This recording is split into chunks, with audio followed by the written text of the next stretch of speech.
Bonjour, c'est Lénio, conseillère exécutive chez Brio. Nous souhaitions vous partager la lecture que nous avons au sein de l'équipe de l'environnement pour pouvoir alimenter vos réflexions pour votre organisation. Qu'est-ce que ça veut dire au niveau du modèle d'affaires, des modes d'organisation, de la culture même de votre organisation, car les valeurs nous sont profondément touchées même actuellement. Alors, 6 thèmes pour alimenter cette réflexion-là dans notre analyse. Le premier, c'est le thème économique. Nous vivons bien évidemment une crise économique sans précédent avec un impact très fort. On va avoir un ralentissement économique important pour le reste de l'année 2020. La plupart des analyses ne prévoient pas de retour à la croissance avant 2021. Bien évidemment, les secteurs sont touchés différemment. On a des secteurs qui sont très durement touchés malheureusement et on peut penser à toute l'industrie du tourisme, la culture, le divertissement, où on craint même pour la pérennité de nombreuses entreprises puisqu'on fait face à des petites ou moyennes organisations et le maintien des liquidités est souvent le plus grand frein.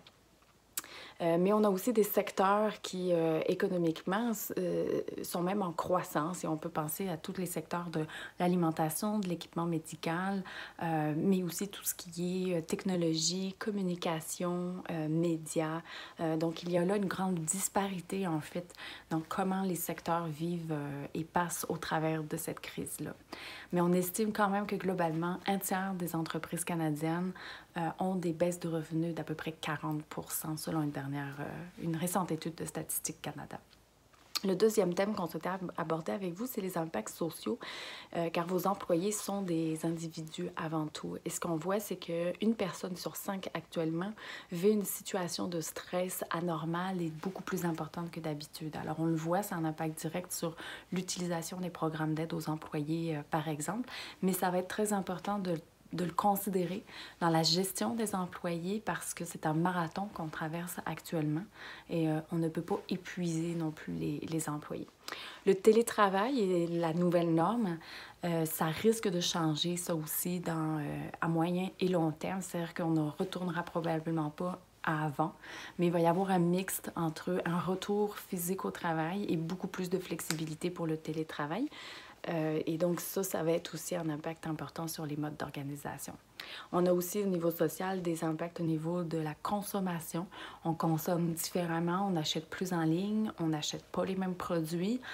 Donc là aussi, à quel point ces comportements-là vont perdurer, ça va être des questions à avoir dans vos modèles d'affaires. Troisième thème, l'aspect technologique. On a fait un bond extraordinaire avec un rattrapage au niveau de la transformation numérique. Les entreprises ont fait en quelques jours ou semaines ce qui était prévu sur des mois, voire des années.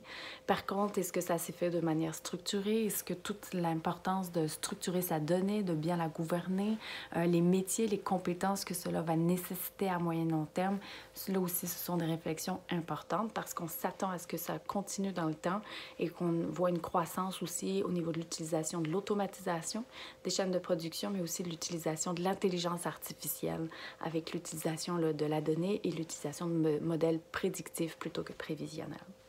Ça amène aussi des défis légaux. Sixième thème. Parce que l'utilisation de la donnée nous amène des fois à des choix éthiques. On a vu des pays qui ont vraiment suivi les personnes à travers les téléphones cellulaires. Alors, on le voit qu'aujourd'hui, on va être dans des débats des fois éthiques et moraux entre des choix à faire. Ça a un impact aussi sur les normes du travail qui sont beaucoup challengées ou qui n'avaient pas tout prévu les situations. Alors, comment on va adapter ces normes de travail-là, comment on va adapter les règlements de santé et sécurité pour les employés, là aussi, ce sont des choses à regarder. Cinquième thème, c'est l'aspect environnemental. On avait déjà une sensibilité au changement climatique.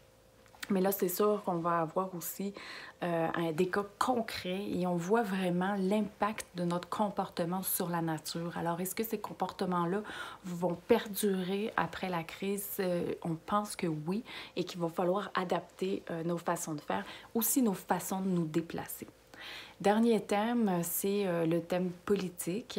On a probablement une très grande stabilité politique au Canada et au Québec. On s'attend à ce qu'il n'y ait pas de changement. Les cotes de popularité sont très élevés actuellement, même du jamais vu au niveau du Québec.